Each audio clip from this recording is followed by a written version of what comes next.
c'est Monsieur Modou, syndic de la nouvelle commune d'Oron. Merci, mesdames, messieurs, bonsoir. C'est un plaisir d'être parmi vous ce soir, puisqu'on a aussi vécu ces séances il y a à peu près 4 ans à présent. On était aussi soucieux de voir si la fusion allait donner.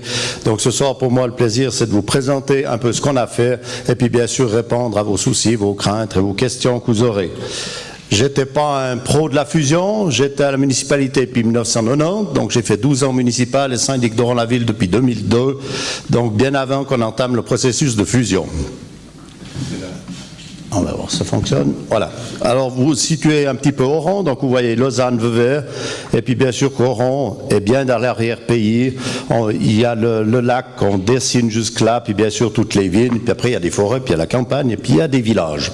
Donc on se trouve vraiment dans ce coin-là, et vous voyez, c'est très caractéristique. On est vraiment entouré du canton de Fribourg, un petit peu comme mon collègue, bien que notre région soit un peu plus compacte. Voilà, ici, on voit les 12 communes qu'on avait commencé la fusion, parce qu'on n'a pas fait une fusion comme ça du jour au lendemain non plus, il y a toujours eu des prémices, mais disons, c'était quand même beaucoup plus rapide. Pourquoi on était parti à 12 communes? Uniquement, c'était le cercle de l'établissement scolaire. 12 communes formaient l'établissement scolaire Oron-Palaisieux, et on voit là une tache blanche. C'était le souci de la fusion, c'est Maracan, qui a étudié le processus avec nous longtemps, et puis quand le conseil communal a dû prendre la décision, on y reviendra, ils se sont retirés pour différentes raisons. Alors c'est vrai qu'à présent, il se trouve un petit peu une enclave entre la grande commune d'Oron et le canton de Fribourg, mais rassurez-vous, on arrive à vivre comme ça se passe pas mal. On voit ici qu'il y a 2 communes un peu plus importantes, c'est Oron-la-Ville et Palaisieux.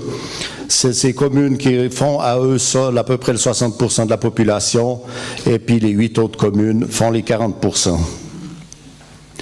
On a eu aussi un remaniement, c'est les districts, comme chez vous en 2008. Oron-la-Ville était chef-lieu du district d'Oron, représentait tout le haut, était essentiellement un district campagnard, uniquement campagnard. Et après, avec le nouveau district Lavaux-Oron, on a retrouvé nos amis vignerons, la viticulture, et puis bien sûr Puy et Lutry, qui font à eux seuls presque 30 000 habitants de ces 2 communes, qui est déjà presque les portes de Lausanne. Et effectivement, en se regroupant, on voit bien qu'à présent on a Oron, on a Forel, Savigny et quelques communes qui ont fait vraiment des identités assez ensemble. Et voilà, pourquoi la fusion ? En 2002, on avait déjà eu une motion au conseil communal, puisque la situation financière de la commune d'Oron-la-Ville n'était pas au beau fixe. Puisque c'est vrai que on avait fait tous les investissements de la région, en étant le chef-lieu, le centre. On avait construit à peu près pour 30 millions entre les écoles, salles de gym et bien sûr nos routes et l'épuration, qui faisait que la dette par habitant était plus de 25 000 francs par habitant. Donc effectivement, on avait un souci financier. Dans sa grande sagesse, la commission des finances, croyant trouver des solutions, il a dit il faut fusionner. Bien sûr que quand vous les fusionnez avec des dettes, c'est comme dans un mariage, c'est pas toujours ce qui va de mieux.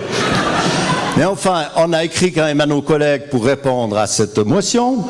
Je vous dirais que les 11 communes nous ont répondu très rapidement, négativement, et puis éventuellement Palaisieux, on pouvait discuter.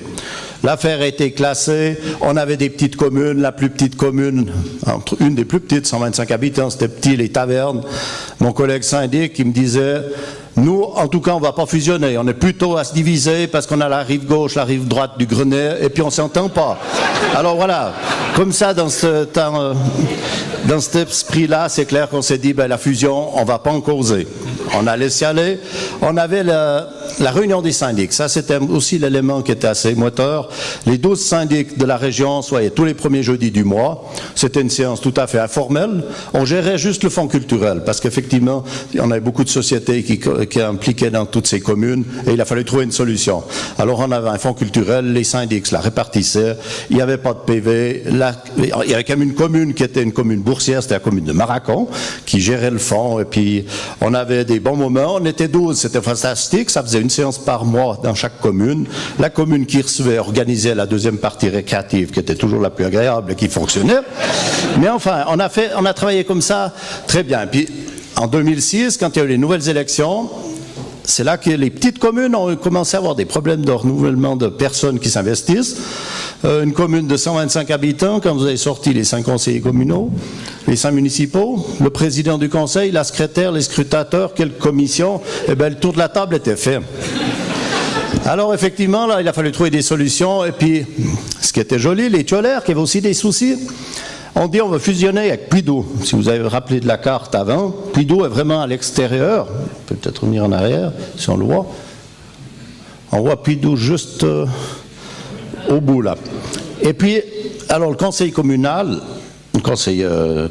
de Puydou leur a dit, écoutez, on ne veut pas les fusionner avec Puydou. Le conseil communal des Tiolaires a dit à sa municipalité, on ne veut pas les fusionner avec Puydou, alors que nos écoles, l'épuration, les eaux, le bassin versant naturel, c'est Palaisieux et les tavernes.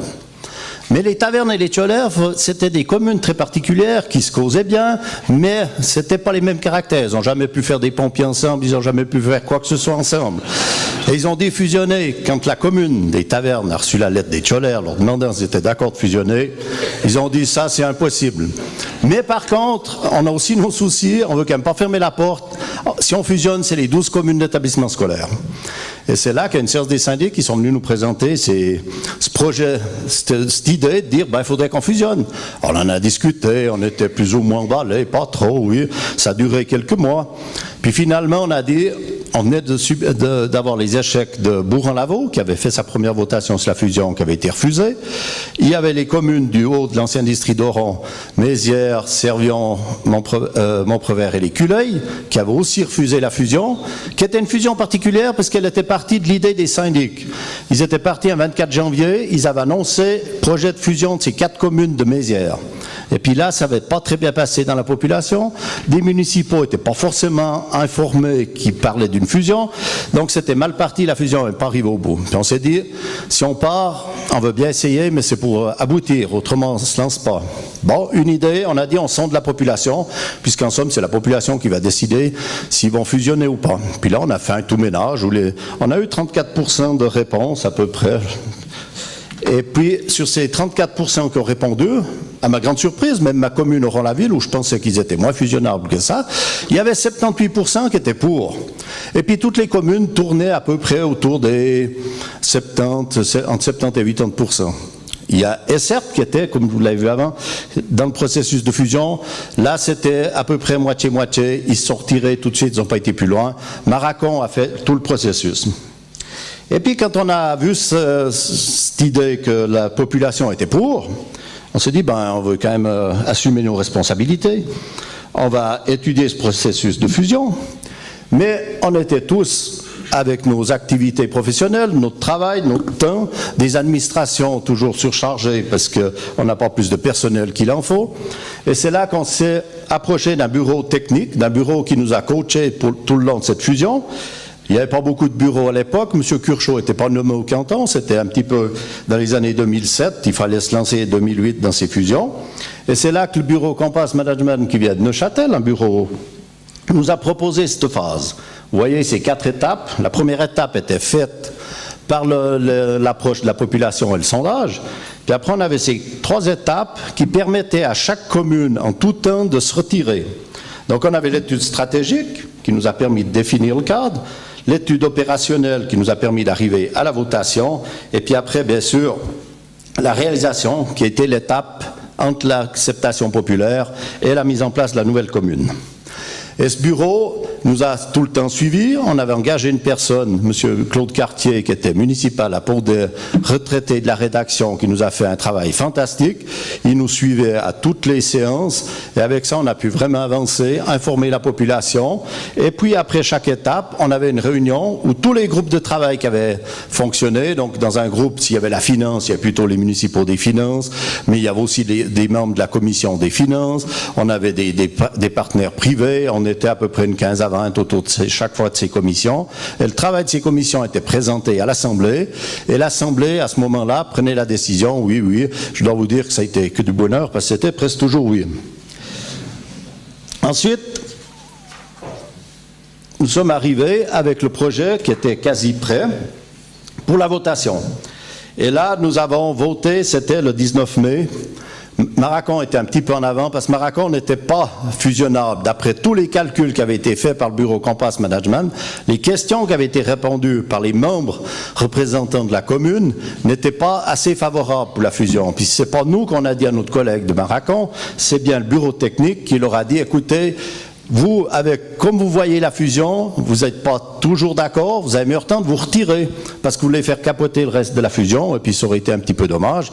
Alors, effectivement, la municipalité, je vous dirais que le syndic, personnellement, il n'était pas favorable, mais il faisait son boulot. Et puis, alors voilà, quand il a fallu, ils se sont retirés. C'était bien pour nous, parce qu'entre deux, on avait encore un mois de battement pour rédiger les nouveaux préavis pour le conseil communal. Et puis effectivement, le 28 juin, là, ça passait presque comme une lettre à la poste. Et puis, bien sûr, en votation populaire, le 29 novembre, là, on a eu une jolie participation. Et on a eu... Bon, les chiffres, c'est peut-être un peu petit. On a eu à peu près 75% de pour la fusion. Donc, effectivement, on peut se dire que la fusion a été réussie. Et puis, à présent, je vais vous parler un petit peu, c'est ce qui avait été fait à l'époque et puis où on en est aujourd'hui. Ça, on va y passer. La structure de la commune, le nom. Eh bien, effectivement, quand on choisit un nom, Oron-la-Ville, Oron, c'est toujours un peu tendu parce qu'effectivement, on ne veut pas porter le nom d'une commune, on ne veut pas. Mais on avait la chance, c'est que dans ces communes, on avait 4 communes qui avaient le nom d'Oron dedans. Il y avait Oron-Châtel, Bussigny-sur-Oron, Chesalles-sur-Oron, Oron-la-Ville. Et puis les autres communes, on s'est dit, mais si on veut garder notre identité, vous sortez de Lausanne, vous avez le panneau Oron, vous sortez de Bulle, c'est Oron. Partout où vous allez, l'indication, c'est quand même toujours Oron. Donc, gardons cette région, on supprime la ville, ça fait Oron, comme ça, chacun y retrouve un peu son compte, et ça passait. On a eu juste 2-3 petits critères, 2-3 petits avis négatifs où les gens se sont quand même mobilisés, ils nous ont écrit, on les a reçus, on leur a expliqué. Finalement, je crois qu'ils ont compris. Le siège de la commune.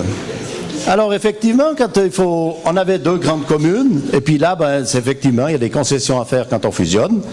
On avait la commune de Palaisieux et la commune d'Oron, qui étaient les grandes communes. Et on a mis le siège administratif à Palaisieux. Donc actuellement, la municipalité siège à Palaisieux, le greffe municipal est à Palaisieux, et tout ce qui est la partie administrative est à Palaisieux, y compris la bourse. On a gardé à Oron-la-Ville, puisqu'Oron-la-Ville reste le centre commercial. On a tous les commerces qui s'y trouvent, c'est où la population vient plus souvent. Donc effectivement, on a fait le contrôle des habitants et on a créé un bureau technique à présent où toutes les mises à l'enquête et les visites se font. Donc c'est là que les gens se rendent le plus. Mais c'est un déplacement naturel, puisque de toute façon, les gens viennent sur Oron, ils viennent faire leur commission, ils viennent d'office sur Oron, et puis ça va très bien. Alors effectivement, après vous avez l'écusson. Alors l'écusson, on avait 2-3 lions dans les enseignes des communes. Celui-là, c'est le lion de Palaisieux, qui étaient les seigneurs de Palaisieux. On avait un lion quasi identique qui était bleu, c'était les seigneurs de Bilance, qui prenaient plutôt l'autre partie de la commune avec 8 broches à tir. Et finalement, on s'est mis d'accord sur ce lion avec les 10 billettes qui représentent chaque commune fusionnée. La population en était 4600 au moment de la fusion. 10 communes, c'était une des plus grandes. La plus grande fusion du canton ou de Romandie jusqu'à présent. Pour à peu près 2460 hectares, donc un territoire aussi assez grand, mais par contre assez compact, et puis une densification de la population supérieure. 2 sites administratifs. Alors effectivement, ça c'était le souci, comment on fait fonctionner 2 sites administratifs. Je dois vous dire que je n'étais pas le plus chauvin pour ce système-là. Moi, à mon avis, une fusion, c'est qu'on mettait tous ensemble, mais effectivement, mais à présent, avec le recul, je dois vous dire que ça fonctionne très bien. On a nos habitudes, il a fallu un moment prendre nos habitudes. Le courrier, il y a quand même toujours une liaison qui se fait. Avec le système, bien sûr, informatique, à présent, on travaille tout par informatique, donc on n'a plus forcément besoin de se déplacer. Donc ça fonctionne très bien. La municipalité, 7 membres. Alors là, effectivement, on était 10. Vous savez que la loi cantonale, c'est au maximum 9 représentants à l'exécutif. Et puis, si on faisait des cercles électoraux, il fallait qu'on regroupe 2-3 petites communes pour faire un cercle et un représentant. Ce qui était très compliqué à mettre en place, parce que là, on voyait, nous, les petites communes qui sortaient. Parce que si vous mettez Bussigny, Chesalles et Oron-Châtel, on n'aura rien à dire. C'est celui d'Oron-Châtel qui va sortir. Parce que nous, on est trop petits par rapport à eux. Alors finalement, on s'est dit, ces cercles électoraux, pour l'exécutif, on va laisser tomber. On va laisser la population choisir et puis on verra bien ce qui arrivera. C'est vrai que c'est un point très sensible puis qui nous faisait aussi souci avant la votation parce qu'on a dit c'est ce qui risquerait de pénaliser la fusion parce qu'à un moment donné, effectivement, s'il n'y a pas de quota, il y a des communes. Ils voyaient bien sûr Oron-la-Ville et Palaisieux avoir les 7 municipaux puis toutes les autres, plus rien. Eh bien, ça ne s'est pas passé comme ça. Le soir du premier tour des élections, déjà on était 48 à l'exécutif dans l'ensemble des 10 communes, puisqu'il y avait une commune qui n'en avait que 3, nous étions 48. Réalité des courses, au moment de déposer les listes, on était 9 membres d'exécutif, donc 500 idées qui se représentaient, et 2 nouveaux qui sont venus. Il y en avait 11 qui briguaient la place de l'exécutif. Donc il n'y avait pas foule pour la place. Et le soir des élections, premier tour, 6 sont sortis. Il n'y en avait pas un de la même commune. Les grandes communes n'ont pas pesé plus lourd que les petites. Dans les 6, actuellement, le 7e est venu encore d'une autre commune. Donc, on est 7 à l'exécutif, chacun d'une autre commune. Et ça, c'est fort agréable à travailler parce qu'effectivement, dans chaque commune, il y a quand même un historique qu'il faut en tenir compte. Il y a des particularités, il y avait des petites choses qui étaient pas toujours réglementaires, mais qui fonctionnaient très bien. Donc, mais c'est toujours intéressant d'avoir l'écho de nos collègues qui ont vécu, qui avaient moins de structure, qui faisaient ça différemment, mais en réalité, ça fonctionnait quand même. Et puis à présent, il faut corriger un peu le tir, mais on a quand même le vécu qui est derrière, et puis on peut le dire plus gentiment. Je vois que le maître de cérémonie se lève, il faudra que j'avance. Alors, après le conseil communal, 70 membres au conseil communal, là effectivement on a pris la plus petite commune qui était Bussigny, 80 habitants, qui était le dénominateur commun, et ensuite on a réparti tous les sièges. J'irai très vite, puisqu'il me reste quoi, 2-3 minutes quand même. Alors voilà, le volume des prestations, légèrement accru. C'est vrai qu'à présent, avec le bureau technique et toutes les conditions qu'on a, ça fonctionne très bien. Les gens sont satisfaits. On a même fait une promesse avant la fusion qu'on aurait un bureau itinérant où les gens pourraient téléphoner, on se déplacerait pour aller dans les petites communes et puis essayer. Ça n'a jamais été mis en place parce qu'on n'a jamais eu de demande. Donc effectivement, mais par contre la proximité fait qu'à présent vous avez des personnes qui sont compétentes, ils peuvent se former. Donc quelque chose qui fonctionne très bien. Je voulais juste vous parler encore 2-3 points, puisque j'irai très vite. La perte d'autonomie, effectivement, là je crois qu'il ne faut pas trop se leurrer. On croit qu'on perd de l'autonomie, mais je crois qu'aujourd'hui, comme ça a été dit avant, on a aussi 49 sociétés locales, donc je vois qu'on se rejoint là.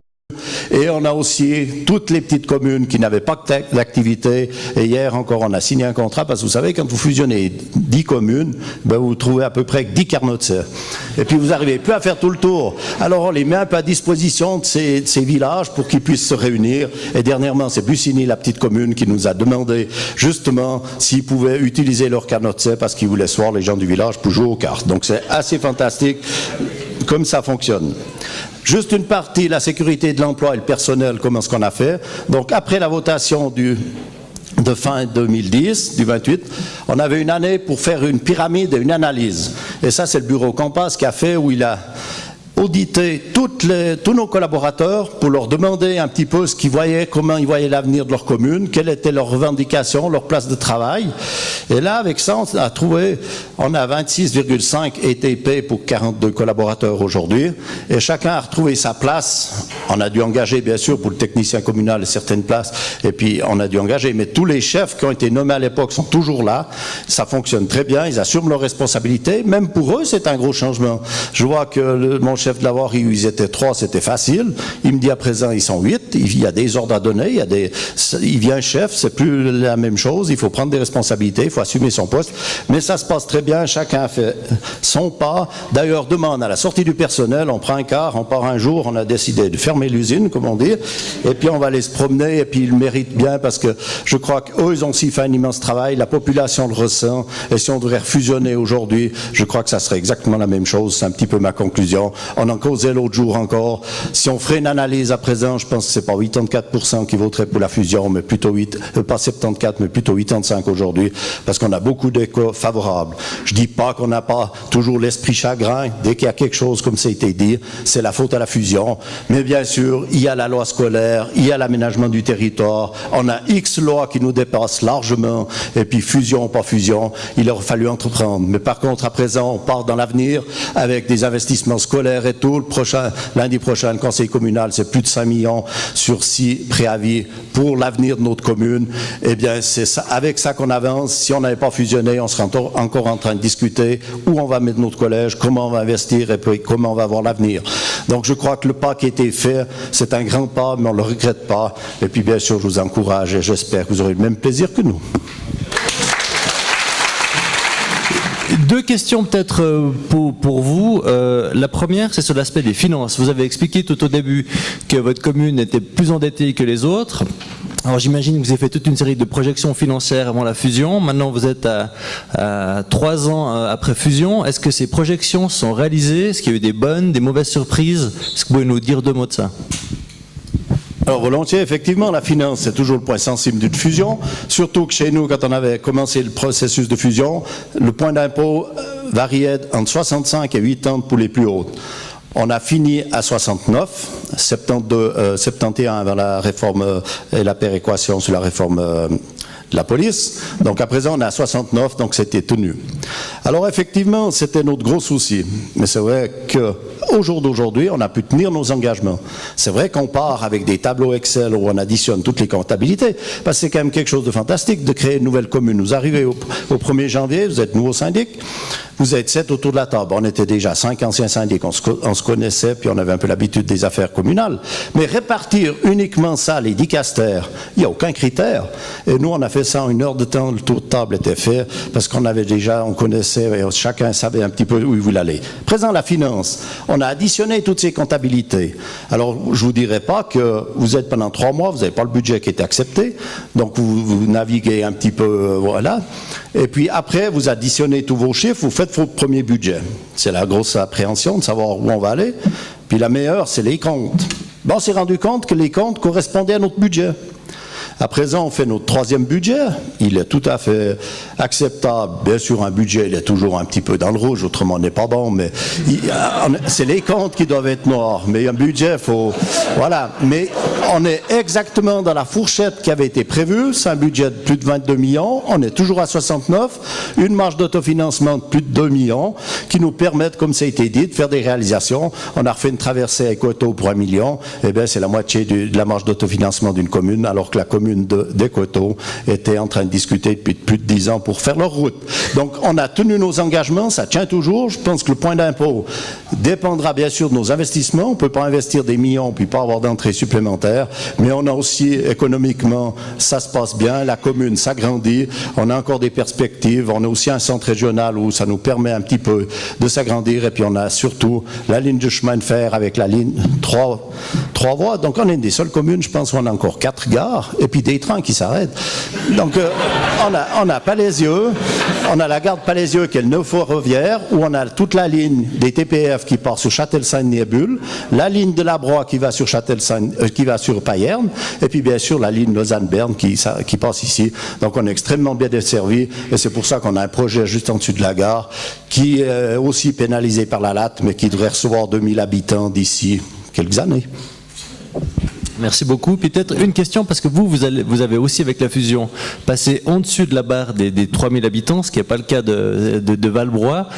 Il y aura la question de la proportionnelle qui va se poser aux prochaines élections communales. Comment est-ce que vous abordez ça? Parce que c'est aussi évidemment quelque chose qui viendrait dans le cas de la fusion au talent. Alors comment est-ce que vous abordez ça à Oron? Alors, je vais être franc avec vous. Personnellement, j'étais contre cette initiative et je l'ai combattue. On a perdu, respectant, faisant avec.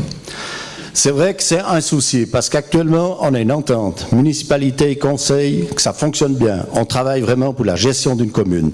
C'est vrai que l'avenir des partis qui va venir pourrait perturber un petit peu cet équilibre. Ça, malheureusement, il faudra faire avec. Par contre, il y a quand même un avantage, et ça je l'entends, et qu'on ait l'obligation ou pas l'obligation, il y a déjà des partis qui se sont lancés parce qu'ils disent on ne sait plus pour qui on vote, on connaît personne, on ne sait pas les tendances, on ne sait pas.